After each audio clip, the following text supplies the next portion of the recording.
Assalamualaikum warahmatullahi wabarakatuh. Bismillahirrahmanirrahim. Alhamdulillah la haula wala quwwata illa billah. Allahumma shalli ala sayyidina Muhammad wa ala ali sayyidina Muhammad. Ya ayyuhalladzina amanu taqullaha haqqa tuqatih wa la tamutunna illa wa antum muslimun. Kita pertama memunajat sekaligus memposisi menjadi hamba yang pandai bersyukur atas perintah Allah. Ta'adana rabbukum la in syakartum la azidannakum wa la in kafartum inna adzabi lasyadid. Memposisi menjadi hamba yang pandai bersyukur. Kemudian kedua, salawat salam pada junjungan kita Nabi besar Rasulullah sallallahu alaihi wasallam. Biqauli Allahumma shalli ala sayyidina Muhammad wa ala ali sayyidina Muhammad. Saat kita ada tadi dari tim ICT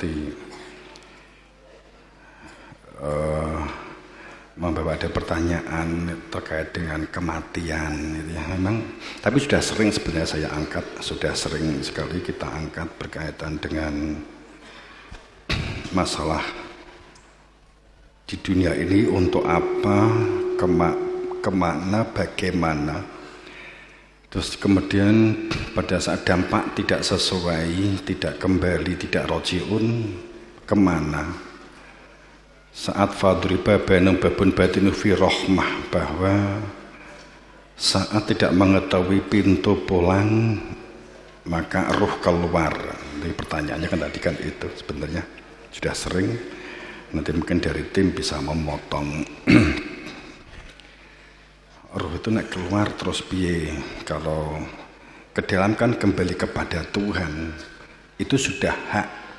Seperti kalau kamu masuk ke rumah bertamu, ya di dalam itu terus gimana? Ya itu sudah hak pemilik rumah. Nah, itu Quran memberi penjelasannya kan, ya uminadhiroh ila rabbiha nadhiroh, menyatu dengan diri Tuhan, menyatakan berseri-seri hanya kepada Tuhannya melihat, sehingga segala sesuatunya sudah di dalam Tuhan. Nek didetailke kan jadi halu nanti kan, jadi halu sampai nanti jadi halu.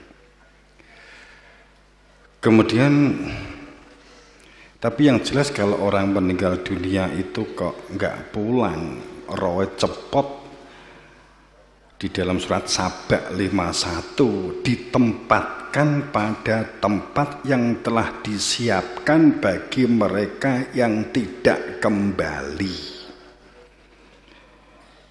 Wa'id fazi'u fala fauta wa ukhidu mimman kanu qarib, ditempatkan pada tempat yang disiapkan bagi mereka yang tidak kembali.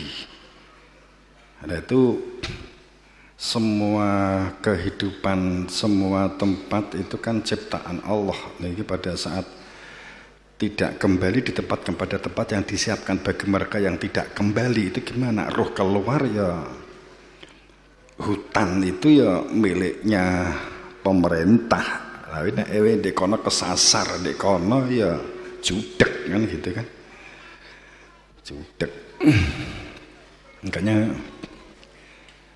ya kalau konkretnya nek to the point ya nek metu dadi apa ya jenenge rena-rena setiap negara, setiap suku beda-beda. Maka nek di Jawa terkenale medon, kuntilanak, gendruwo, ya rena-rena kan itu kan istilah daerah-daerah kan mungkin kan beda. Di Eropa nek medon pora, kan kuntilanak pora kan. Ya. Tapi yang jelas pada saat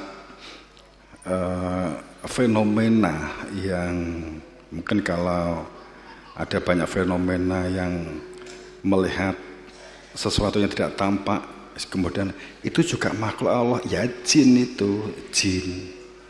Jin itu disebut jin karena dia tidak kembali. Kalau kembali disebut malaikat. Jin itu karena tidak kembali. Kalau pulang menyatu dengan Tuhan disebut malaikat. Jadi berarti gimana? Ya ora enek. Jin Islam ki ya ora enek kan gitu. Tapi wong jenenge biyen ki ya duwe raga basa metu. Mungkin dia dulu di dunyane pinter ngaji.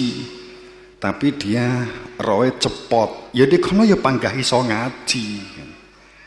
Gitu. Mula mbok kowe muni bismillah kono Fatihah. Kowe maca Fatihah kono maca ayat kursi. Kowe maca ayat kursi kono maca Yasin, kowe maca Yasin kono kataman. Itu jenenge jin. Banyak orang begini ya, pada saat yang menungso kuwi sering tinggi alasan. Menungso itu makhluk kotok wanisa, nggone luput, nggone salah, nggone kurang. Manusia itu ora sing sempurna.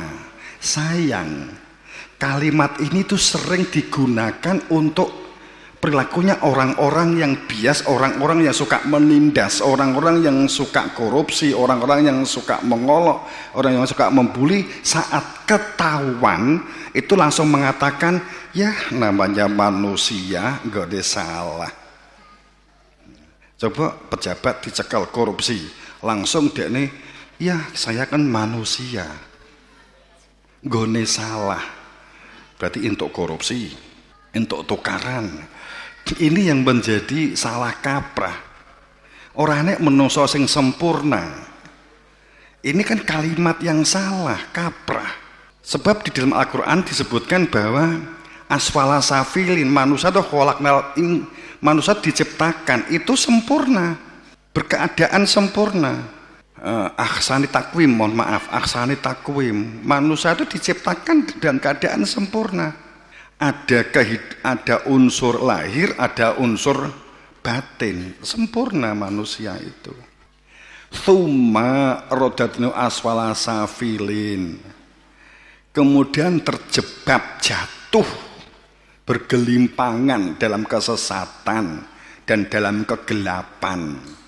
Itu kan, tapi pada dasarnya diciptakan, khalaqal insan, maksudnya diciptakan itu adalah ahsani takwim, dalam berkeadaan sebenarnya sempurna.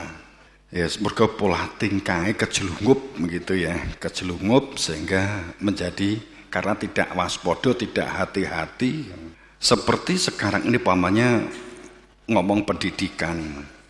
Pendidikan itu biasanya ngomong dimen sama apa Pak Wid? Bosone bae lo apa? Ada pembeli, ada penjual. Itu pasti kan gitu kan. Ada produksi.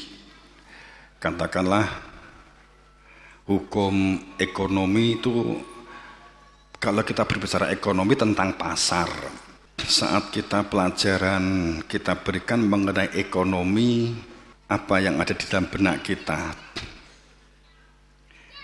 Jadi kalau kemarin saya ngomong bahwa seperti contoh pembukuan, kita itu belajar pembukuan perusahaan, kita tidak pernah belajar tentang bagaimana mengelola diri.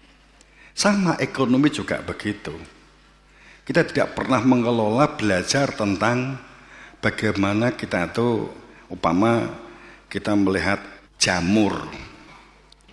Yang kita lihat, kemudian kamu ingin menjual jamur, kemudian kamu berlatih untuk berproduksi jamur.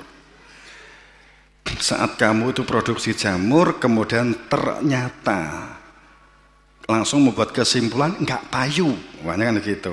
Mungkin kita enggak pernah analisa. Masyarakat nggak seneng dengan jamur mergo rasane, atau kita butuh kreatif mengolah dalam bentuk kreatif rasa-rasa yang berbeda, atau nggak seneng mergo awakmu kemproh kan gitu. atau mergo setiap kali menjual karo cemberut gitu. Jadi saya ada saya beberapa hari ini sakit gigi, kemudian saya ke dokter, kemudian dokter itu cerita bahwa ada dokter itu soyo sepi. Itu gimana Pak Yai? Ya mungkin dia nyopot untu karo getak-getak kan gitu. Ngono sambat kan gitu. Ya itu akhirnya dampaknya itu kan orang nggak seneng dengan dia. Nggak masalahnya strategis, tapi mungkin bisa jadi nggak seneng dengan kita, mungkin karena rasa. Lah ini kan kita tidak dilatih untuk mengelola dan menganalisa ini. Saat kita berbicara kurikulum saat ini umpama sebagai contoh, kemudian dikasih unsur pelajaran ekonomi kewirausahaan, diberi keterampilan, bisa membuat jamur, bisa membuat ini, membuat itu, diperbanyak dengan entrepreneur dan seterusnya. Untuk bisa terampil itu nggak sulit. Yang sulit itu konsisten, komitmen, istiqomah.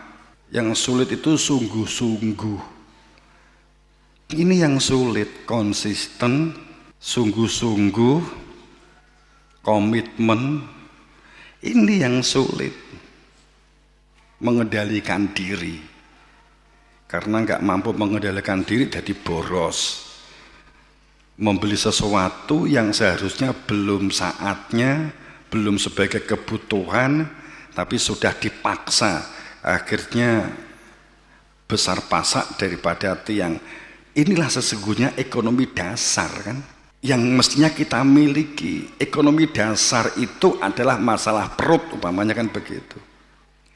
Bagaimana untuk bisa produktif dengan disertanya sebuah mental konsisten dan sungguh-sungguh. Sebagai contoh kan hal-hal semacam itu, dan perilaku sikap berjuang ini yang mestinya diperlukan di dalam satu sistem ekonomi. Orang mengatakan soft skill lah gitu ya. Tapi ini yang diperlukan, kemampuan memanage dan mengelola diri. Sebenarnya kita gak ngomong tentang pendidikan sih dan ekonomi, tapi ini kan contoh. Ini zaman ini wis ojo pengen dimakan bajul ya. Dan kita untuk tidak membuat jejak-jejak negatif, perilaku-perilaku yang merusak, meninggalkan kader-kader yang lemah dan rapuh, yang kita berpikir negatif karena perilaku kita yang negatif. Sering orang dewasa itu berpikir bahwa telah mapan, bertindak merusak serta berkarakter dalam kendali ego dan nafsu materi. Ini adalah merupakan perilaku-perilaku yang merusak diri dan lingkungan. Bagaimana supaya kita tidak menjadi orang-orang yang merusak sebuah sistem ya. Ini kan hanya pengantar-pengantar dulu. Jadi pada saat seseorang itu mudah sekali panik, ini untuk evaluasi kita. Saat kita tuh mudah panik, saat kita tuh mudah bingung, saat kita tuh sulit untuk melakukan bentuk sabar, dan kita susah untuk melakukan mengendalikan diri terhadap sebuah keinginan. Kita tuh sulit mengendalikan diri atas sebuah keinginan. Maka pasti ada yang salah pada pola pikir dan keyakinan kita. Saat kita tuh mudah panik, mudah bingung, dan kita tuh sulit untuk melakukan sabar dan mengendalikan diri. Bahkan kita tidak konsisten, tidak komitmen, dan kita masih dalam kendali nafsu, dan kita mencari penilaian, melakukan penilaian kepada orang lain. Maka kesimpulannya pasti kita ada yang salah dalam pola pikir dan keyakinan kita. Pasti ada yang salah. Kita mudah larut, kita pasti ada yang salah. Kalau boleh membuat suatu analisa ke fakta bahwa kita sebenarnya selama ini adalah agama kita adalah tafsir agama. Kita itu adalah berada di dalam tafsir agama.